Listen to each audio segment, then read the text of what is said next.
চট্টগ্রাম নগরীর আশকার দিঘির পাড় এলাকায় একটি বহুতল ভবনে অগ্নিকাণ্ডের ঘটনা ঘটেছে।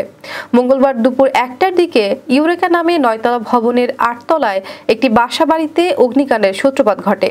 অগ্নিকাণ্ডের সংবাদ পেয়ে আগ্রাবাদ, নন্দনকানন ও চন্দনপুরা ফায়ার স্টেশন থেকে ফায়ার সার্ভিসের স্পেশাল 7টি ইউনিট গিয়ে 1 ঘন্টার চেষ্টায় আগুন নিয়ন্ত্রণে আনে।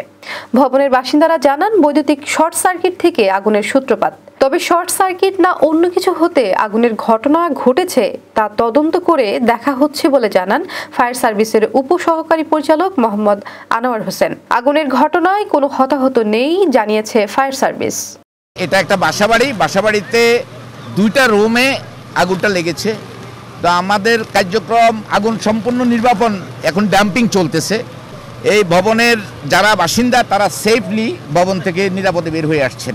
এটা সম্ভাব্য একটা শর্ট সার্কিট হতে পারে, যেহেতু বিদ্যুৎ আছে এবং বিদ্যুৎ ছিল এবং সেখানে আপনার ওই যে চার্জার এগুলো প্লাগ ইন করা আছে আমরা দেখলাম। এটা একটা সম্ভাব্য, এটা কিন্তু এই মুহূর্তে এভাবে বলা যায় না।